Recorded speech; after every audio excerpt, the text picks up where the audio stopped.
Amigos, mañana es la fecha límite que tiene el Poder Ejecutivo para presentar al Parlamento el proyecto de rendición de cuentas. Acerca de cómo se configura esta rendición, cuál es el proceso, cuál es el peso de cada ministerio en la misma, cuál es la responsabilidad del Poder Ejecutivo, es que nos viene a hablar Luis Custodio hoy. Es un gusto recibirte, Luis. ¿Cómo les va? Buenas noches para todos. Sí, es el proyecto de ley de rendición de cuentas y balance de ejecución presupuestal del año 2021. Esta denominación completa, en realidad, hace referencia para atrás, claro, ¿verdad? Es el balance de lo hecho, lo gastado, distribuido, asignado el año anterior y su ejecución. Pero generalmente apuntamos a mirar más hacia la otra parte, claro, la que viene, porque al mismo tiempo de observar esos recursos, cómo se asignaron, cómo se gastaron, cómo se gestionaron el año anterior, mira hacia el del año que viene. Y en definitiva, este doble juego, lo vamos a ver un poquito más adelante en una placa, hay que entenderlo para observar cómo es la dinámica legislativa en torno a este tipo de proyectos. Esta posibilidad de incrementar el gasto y los montos asignados es privativa del Poder Ejecutivo. Eso es una de las primeras cosas que hay que tener en cuenta. El Poder Legislativo no puede hacer esos incrementos. Claro. Y también el Poder Ejecutivo puede determinar que una rendición de cuentas, por ejemplo, como es el proyecto que se va a entregar mañana, sea de gasto cero. Hemos escuchado muchas veces y hemos visto instancias de este tipo en otros momentos. De todas maneras, eso no significa que no haya recursos para el año si es de gasto cero, porque ya hay, y el presupuesto quinquenal lo establece, montos previstos para cada inciso, para cada rubro, para los 5 años. Por lo tanto, esos recursos ya están. De lo que provee la rendición de cuentas es de otros ajustes, modificaciones, incrementos que establece el Poder Ejecutivo. Vamos a ver la primera placa para entender un poco esta dinámica a propósito de cómo se maneja el presupuesto. Tenemos un presupuesto, fíjense ustedes allí, que abarca 5 años, ¿verdad? Presupuesto 2020-2024, comenzó a regir en enero del año 2021. Pocos meses antes de la discusión del presupuesto tuvimos una rendición de cuentas del año 2019, que era del periodo anterior, pero no se asignan recursos en esa última rendición de cuentas de un periodo porque evidentemente calzan con lo que es el presupuesto que ese mismo gobierno que asume legítimamente va a organizar para sus 5 años. Por lo tanto, tiene un primer año de gobierno con presupuesto, rendición de cuentas mediante del gobierno anterior y después en el año siguiente arranca, primero en enero de 2021. Y después tenemos sucesivamente, pueden observar ustedes, las rendiciones de cuentas, que son, como decimos, del año 2020, pero que afecta a los recursos de 2022, la de este año, y así sucesivamente hasta llegar a la rendición de cuentas 2024, que se aprobará ya en el próximo periodo, pero de vuelta sin asignación de gasto, porque eso lo hará el próximo gobierno en su presupuesto nacional 2020-2024. Esa es la dinámica, esa rueda que tiene que ver con lo presupuestal, que no es así en todo el mundo. Es más, entiendo que no son muchos los países que tienen un presupuesto de 5 años como el que tenemos nosotros. Además de recursos, abro un paréntesis acá, generalmente el Poder Ejecutivo utiliza este tipo de leyes para introducir modificaciones normativas, funcionales, operativas que forman parte de la dinámica de la vida del Estado que se incluyen en estos proyectos. Por eso muchas veces nos encontramos con temas que decimos, ¿esto qué tiene que ver con una rendición o con un presupuesto? Pero son incluidos en esta oportunidad. Vayamos a ver un poco más a propósito de cómo se da la discusión en la siguiente placa. La discusión a propósito de una rendición de cuentas, que es muy parecida a la del presupuesto. Mañana 30 de junio debe ingresar al Poder Legislativo la rendición de cuentas, es el último día, de acuerdo con lo que marca la Constitución. Hay 45 días para el tratamiento en primera cámara, en este caso es la Cámara de Diputados. En este caso particular ingresa mañana, el martes entra a comisiones de Hacienda y Presupuesto integradas y el miércoles va el equipo económico, también es de orden, esto ya está previsto de esta forma. 45 días para la segunda Cámara, Cámara de Senadores. Si hay cambios, debe volver a la Cámara Primera por 15 días más. Si se aprueba, pasa al Poder Ejecutivo para su promulgación. Pero no nos olvidemos que puede no aprobarse. Si no se aprueba, el presupuesto, o en este caso rendición de cuentas, queda sin efecto. Y si estamos ante un presupuesto quinquenal, por ejemplo, y se queda firme el de 5 años antes, ¿verdad? Claro. Es un tema muy delicado este sistema. El Poder Ejecutivo, una vez que le llega, puede vetarlo y volvería en Asamblea General, o promulgarlo y convertirlo en ley, como podemos ver que está allí en el final de esta placa.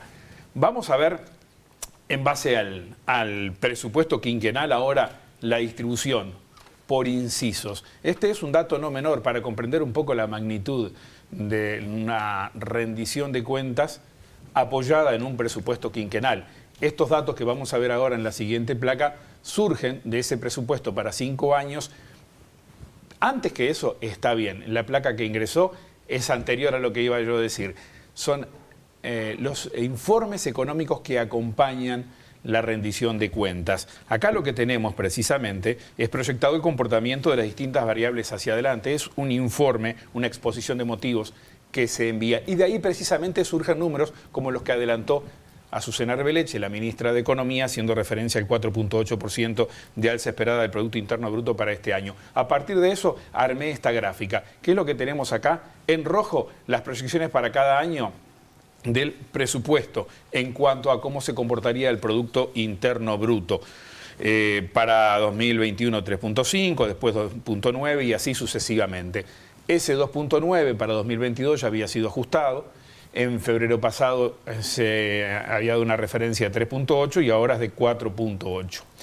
Lo de 2021 se convirtió en un 5.9 real, o sea, fueron los datos que tuvimos de cierre. Ahora el estimado para este año es 4.8. Veremos en esa exposición de motivos que acompaña el informe de la rendición de cuentas, el proyecto de ley, cuáles son los valores, ahí están como una incógnita, para los años sucesivos en cuanto al crecimiento. Ahora sí, quiero pasar a lo que anunciaba antes y que tiene que ver con la distribución, sobre todo por incisos. En la siguiente placa lo podemos observar para tomar idea de la magnitud de lo que estamos hablando. Fíjense ustedes, entre los ministerios, Presidencia de la República y demás incisos, el peso enorme que tienen el Ministerio del Interior y Defensa. Fíjense, 26% infracción, 16% infracción. Estamos hablando allí de arriba del 43-44%. Y observen ustedes el peso que tiene dentro del presupuesto ministerios como Turismo y Ambiente. Estamos hablando de ambiente, prácticamente 10 millones de dólares anuales, ¿no? ¿Por qué hago esta referencia? Y ahora vamos a ver en las otras placas también, porque muchas veces escuchamos, cuando se debate a propósito del peso del Estado y demás, ¿por qué no eliminar esto, recortar lo otro? Conviene observar el valor que tiene una Secretaría de Estado o una oficina como alguna que vamos a ver ahora, antes de pensar, y cuánto es lo que podríamos ahorrar antes de pensar precisamente en un ahorro. Acá vemos los gastos por inciso. Fíjense ustedes el peso que tiene las remuneraciones, 55.1%.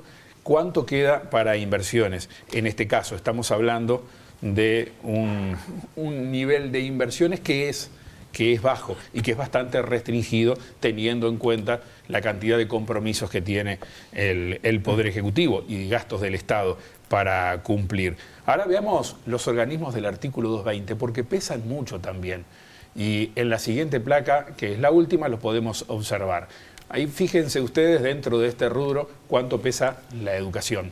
En este caso, primaria e inicial, secundaria y técnica, que es la ANEP, arriba del 45%. Y también la formación docente también ingresa allí.